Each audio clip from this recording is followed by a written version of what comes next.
If I can invite Paul Wood.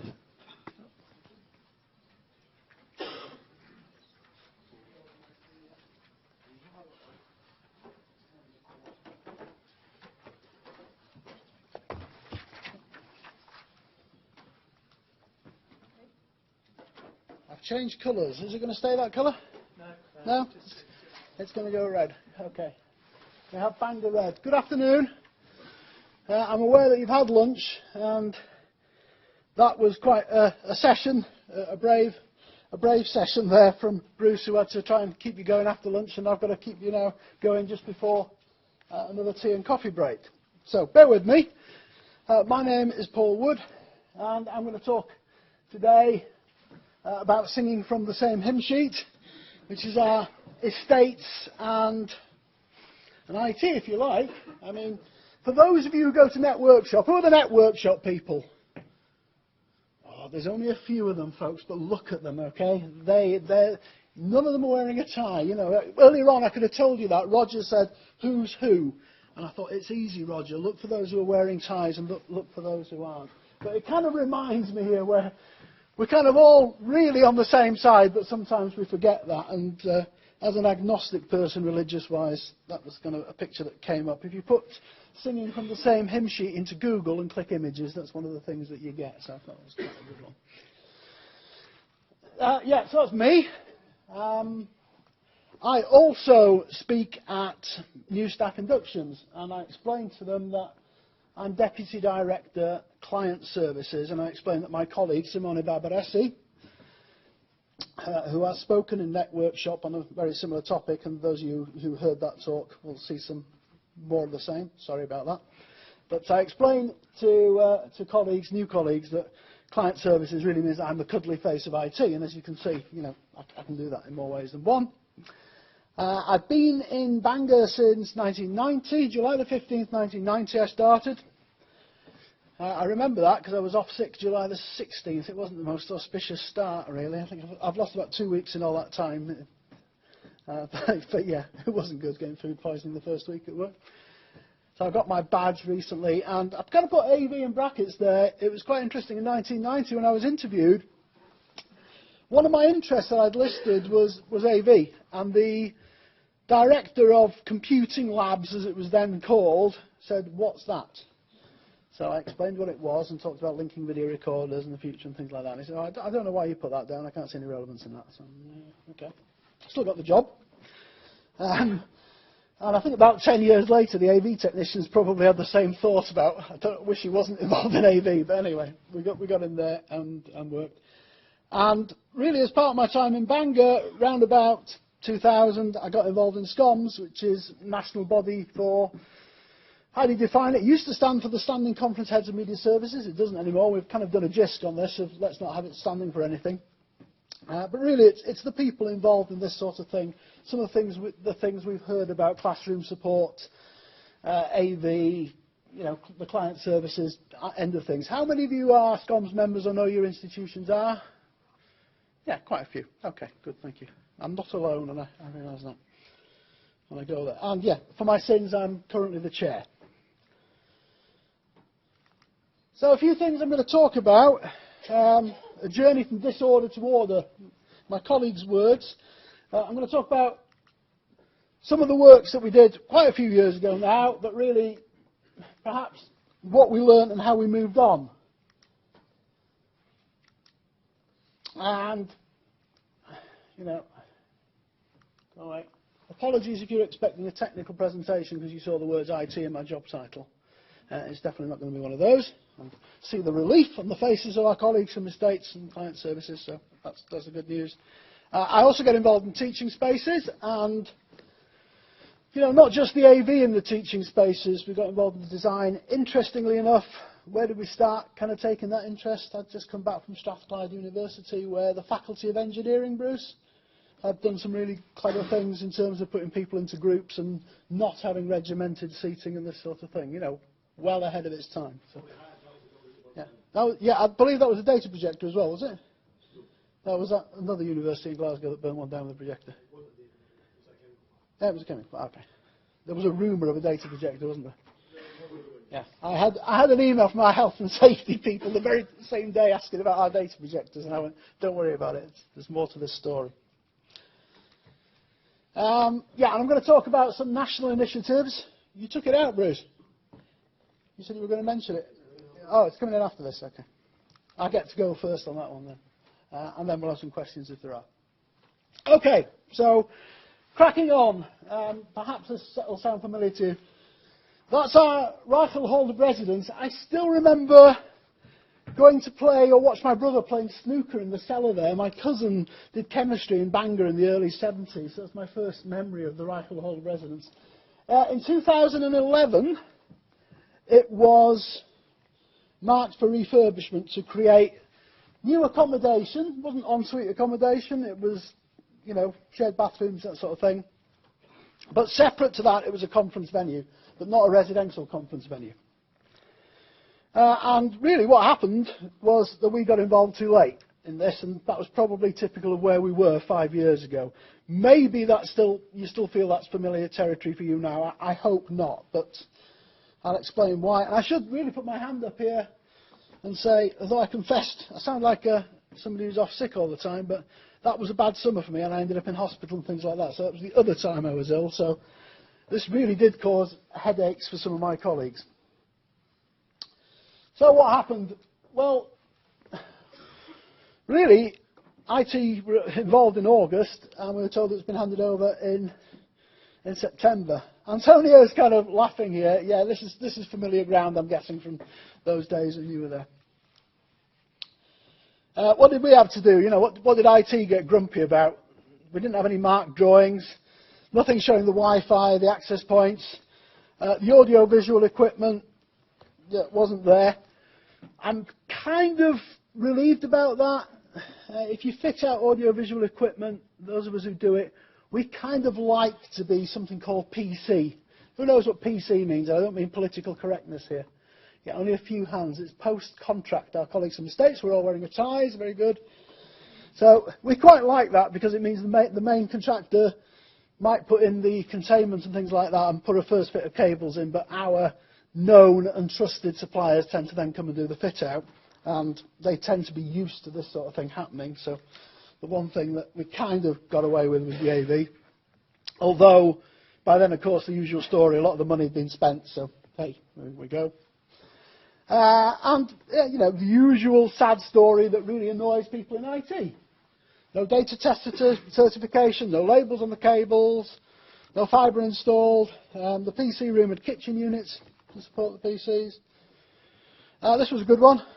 So we had analogue TV cameras, and they said, right, can you connect it back through to the main university security who were using IP CCTV.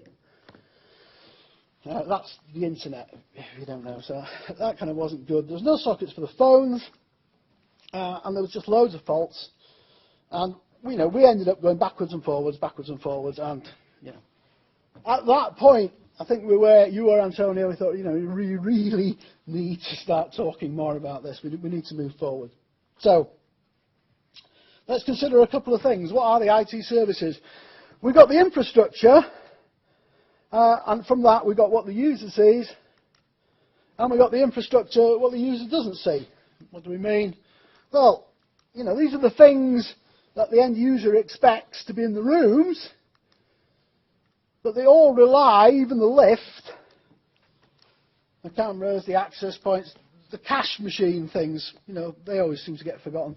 But, you know, that relies on specialist power requirements, fibre optic cabling, data cabling, now to Cat6 specifications, links back to cabinets. You mentioned, so those are the sort of size of cabinets. I was working out, I thought that must be a full-size cabinet to get 480, and I was sadly counting up how many 48-port switches that was, because I did notice NG was in the thing today, so I thought I'd better pretend I knew something about networking. So I thought if I said 48-port switch, they'd all think I was on there. That's some cable from our data centre. You know, power lights. Oh, there they are. That's some servers as well. So, you know, in order for all those things that the user expects to work, there's an awful lot going on under the scenes. It is that iceberg that's floating across. And although folks, we might not think in IT, we might like to think that CCTV and lifts aren't our responsibility. As I've just shown you there's lots going on that is. You mentioned that the lift's causing a problem because of bad networking and people joining cables. So we need to be involved, we need to coordinate. If it's not, then you get what was, what we just talked about. We're all at this. Our staff, and I'm talking from an IT point of view now, if we're not there in the first place, all that's going to happen is it's going to take us more time in the long run. Because it has to work at the end of the day. We're all working for the university. We're trying to do that. And it can be difficult to control those staff resources. The staff goes there to do one job, 10 other things are broken. You don't see that member of staff for the rest of the day. It's just confused. It's frustrating. So, where do we need to be? My colleague said that when he presented in Net Workshop, he said, it's not good out there, He said, they really don't like each other. So I'm hoping this is nearly 2 years later that things have moved on, but maybe not. We've obviously got to, the fact that we have to work, all departments in the university, it's just a no-brainer. And we've got to have, as IT people, we've got to realise that if we're talking about networking, perhaps the most die-hard, biggest network guru is not the person to send to meet in the estates and to the project meetings. You've got to have the correct lead. Now, a look around the room, he's not here. That person isn't here today. That's kind of some relief to me. And I thought, there it was when I saw Antonio with his suit on and his tie and things like that. I thought, there you go. There's a friendly face to IT who's going into the States. No wonder they let him have a desk. It could have been you, Antonio. Look. It's close. It's close. It's close. Believe me, Sim Barbaressi might. Oh, by the way, I should say that Bangor's a really small university by comparison to you all. We're about 10,000 full-time equivalent students. So we haven't got an Antonio to do this, so this is really mostly my colleague Sim Barbaressi's job and myself when he's not there, or some of the other things we get involved as well. I remember once the deputy director of estates who had a very broad northern accent, much more than me, and he said we were involved in some quite heavy discussions about the data centre, and he said, Paul, you're a good friend to estates. I'm not so sure about the other one, but we got there. So you want to get that right person to get in there. They're going to have to attend the meetings. You mentioned the toilets. Yeah, we sit through those meetings. Because it's all on the agenda. It's the time to read your email or something like that. You will, if you're doing it right, be expected to be on site and be wearing things like that. I've got a card. Right, estates people, tell me what it's called. Construction industry something? Oh, look at this, they're getting excited. There's an IT man who's got a CC something or other card. I don't even remember what it is. It basically means that you would walk there and recognise that was a trip hazard. Okay, and that's kind of about the sum of it. But you have to go and sit an exam. We ended up in Bangor where all the 16 and 17-year-olds, I was probably there to be 17, were sitting there driving theory tests. And did a multiple choice examination. But then, we felt that we were worthy of wearing those white hats and were allowed on site. So we've got those, and we put a lot of our IT people through it as well, so we can go on site when it's still a building site without too much arguing with the contractors and having to be escorted and all this nonsense. We got that at other places? Antonio's nodding. Other IT people done that? What's it called? CC, what did you say? CCCS. Common sense card. That's what it stands for? Yeah. But really, what you want is not all of us turning up. We certainly need to be on sites at different times, but having one person, ideally, if you're a small IT department, is okay. And what we've got to do, and Antonio said theirs is available on the web, so is ours, but you need an IT specification, and we started hunting around because we realised we can't assume that just because they're a contractor who have done networking somewhere else that they're going to do what we need. They're not going to do things to our requirement. And it's really good. I see that as a PDF. I go, ooh, because the first thing I see about PDF, it's a read-only document. How often are you changing your IT specification? Weekly? frequent, yeah.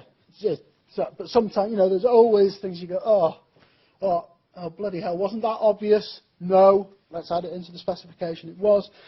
So there's a few. We've got one as well. If anybody's interested, get in touch. We can point you at it. What is a PSA, schedule of rates for building works? That's piecework, isn't it? In the States, people? They don't know. Okay. Comes from these books, so hey. Right, so we've got hours. We try and keep it short and simple because, to be honest, they're not going to read it otherwise. You're lucky if they're going to read it anyway, but at least you've got something to throw back at them. It's based on, can we keep getting asked the same questions? Once we get asked another question that we thought was obvious, as I said, put it in there. Not just about the infrastructure. I talk about the AV. I talk about the Salto online locking system, because we first of all fitted that in IT on 6 computer rooms, and now it's on 1,600 locks in the university. And we have measured term contracts for cabling, so we've put standards in that. Are they specific to Bangor? Probably. Are they amendable to anybody else? I'd have thought so.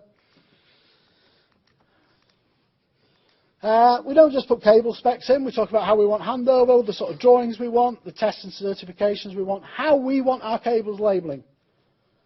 So we will say, you know, typically it's got the number of the data point, and then it's got the number of the room or the space, which actually equates, because the first time that was done properly was to our asbestos register.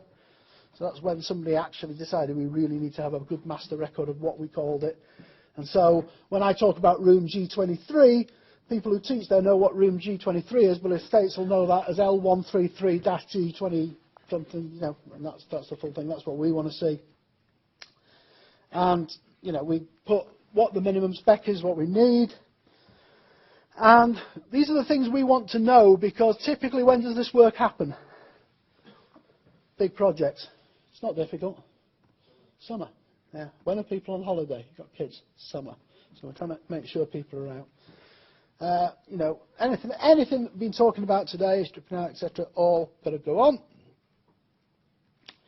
So that was that. We put all that together, and it was a year later. That's Rathbone. This is our International Education Centre. This was £3 million. We had it all, and we started, and did it work?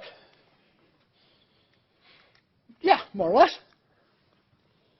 I still remember when they said, oh, it was all Cat 6. And we pointed out that, yeah, but there was more than one type of Cat 6. Networking people are nodding their heads again. States people are going, didn't know that. But, you know, there's Cat 6A, and there's individually screened or wholly screened or whatever. I don't even remember what our particular spec is, but we've got one. And they didn't do it to that spec, and so there was a lot of consternation about having to do it again. But by God, we made them do it.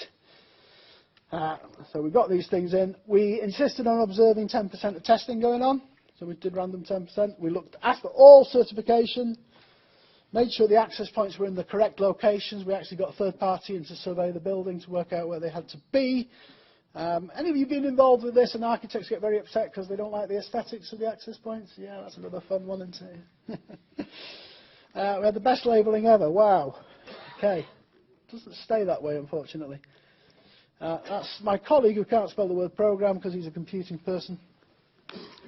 So, we planned when our staff were going to be there. Again, this was the summer, and there pretty much wasn't any faults, and the drawings were there, and that was great. Then it moved on. Another project. So now, for the first time, we didn't just have this document that we were really, because we produced that document, that gained respect, actually. So all of a sudden from the start now, let's get them in. I think they remembered that even though we produced this document, it had caused a lot of grief that Cat 6 wasn't quite what they thought. So we got called in. We were there throughout and did the specifications, put those in again. This time now, the access points, we even were given our own layer on the AutoCAD program. We got invited. They hadn't made us get one of those common sense cards yet, but that came along. We had the odd snag along the way. They didn't use the university's main company for our doors, and our doors have to be site coded with a special site coding card, and our regular supplier pre-site codes them. we got there. So where do we get to with this? Well, I've talked about that we insist on the right testing, that sort of thing. So what we do now is we're part of that acceptance process. We can accept or reject the work. Now, they might not care very much normally, but we do have an ace up our sleeve, folks. It's there, and all this other equipment that they've also got to prove, the BMS and all the things that we talked about, all these things that are networked, we say, yeah, you can connect those to the LAN only when we've seen all those things and we've got the certification. We will not patch it through to the fibre. There will be no network connection to the wider world. Then they will move. Yeah? Otherwise they won't. Right. Recent developments. Because it would be great to say it was all wonderful. This is our Pontio project, and I'll show you some pictures in a moment. This is big. That was 40 million. That's the official number. I suspect it's nearer to 50. That was the site. That was things happening. That's an artist's impression. I'll show you the real pictures in a minute. This is a lot of money for a small university. A lot of it was funded from the Arts Council and things like that as well. It's got theatres. 2,000 data points. It's arts and innovation. That kind of gets you money because you've got science and the arts together. We've got some lecture rooms in there. We've got theatres. We've got a cinema. And that was kind of the mission statement, if you like, in one sentence. We were involved. We were involved in all these toilet meetings. We were involved with the contractors in endless meetings, endless arguments. We were all there as part of it. It opened its door in November. That's great. Unfortunately, that's not so great. But we were on the same side. We were singing from the same hymn sheet. For those of you from England, look at those faces. You'll be crying when you see them next. Okay. We hope so, Steve. Okay, so that's Pontio. This is actually how it looks. Those are the artist's impressions. In terms of, that's also a teaching space, and you can see it's got fully removable seating. It slides back. It's electric. You can press a button. That's the theatre. I don't know much about that. They kicked me out of there. They kept telling me it's nothing to do with me. All very open. That's the cinema come lecture space. You can see we've actually got a lectern at the front that can be removed. So that's actually, there are no cinemas in Bangor, folks. The nearest one's Llandudno, which is quite a well away. So that's been showing Star Wars in 3D recently. Look at the green lights at the top. Can you see them? It's quite an interesting picture. Little thing we discovered there is that these lights, if you haven't done some sort of test for a while, they go into some more sort of auto self-test. So it's a rather bit like a laser light show when it happens. The projectionists were not happy because, you know, they like everything. So that was it being opened up. That's the main lecture theatre in there. I'd like to say it's all perfect, but the screen comes down in front of that X there, and they keep asking me from the stage, when can we have the curtains open that they've put? And I say never, because I told you that wouldn't work, because it's a lecture theatre, and, you know, the rear projected image of the X on the screen doesn't work very well, but they can open and close them. Drifting on now to lecture rooms. I kind of wanted the good, the bad, and the ugly. That's kind of somewhere in between. Quite a nice little seminar room. It does what it says on the tin. It works. How do we do it? 2 minutes left. Rushing along. We spend together. We, from our fee plan, have identified we ring fence basically £500,000. We sit down with estates, and it's a small group. It's chaired by the Pro-Vice-Chancellor for the Student Experience. People like being quoting numbers and things today. Anybody here from Swansea?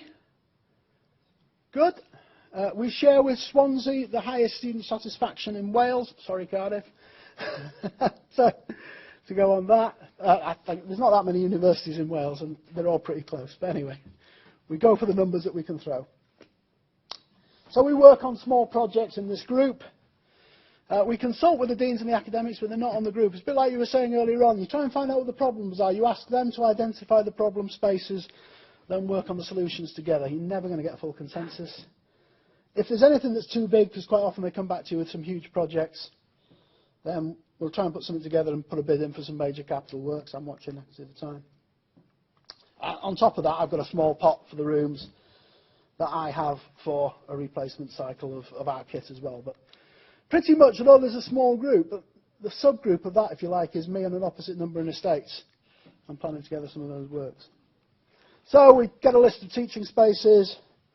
We can get on with doing the IT if that's the only thing doing, but sometimes, even if we're doing that, we take something off the wall and we just give it nobody painted behind what we've just taken off. So, you know, we're always going to work together on that and get it sorted.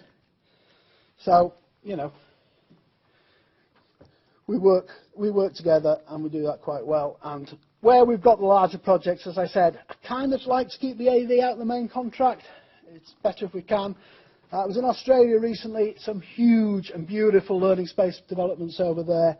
An interesting approach there was that they had a consultant come facilitator who was responsible for coordinating all the AV as part of the main contract to that specification, and they had to do all the acceptance and testing and all the snagging first and then come for final handover to their technical teams. But they were much bigger projects than I can only dream of.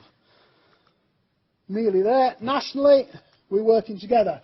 Today, those of you on any UKaiser mail lists or SCOMS mail lists, I said to be launched at conference. It has been launched, so there is now a Learning Spaces Toolkit. This is a combination of minds, a lot of input from SCOMS, and there's only 2 names there. I know there are others, so apologies if any of you are here in the audience.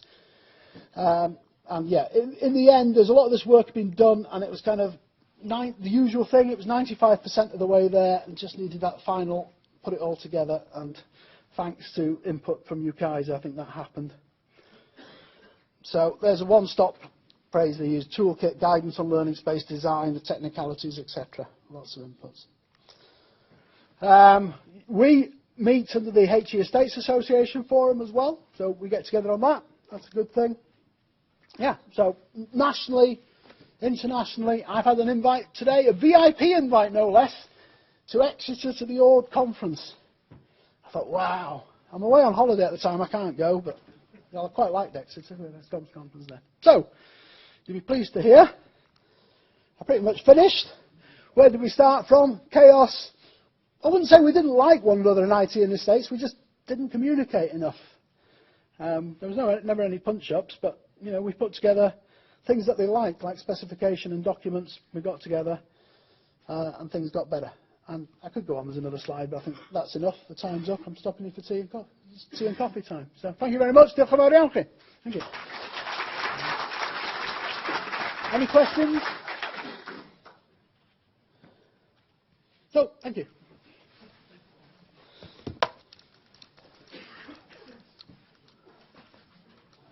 There we go.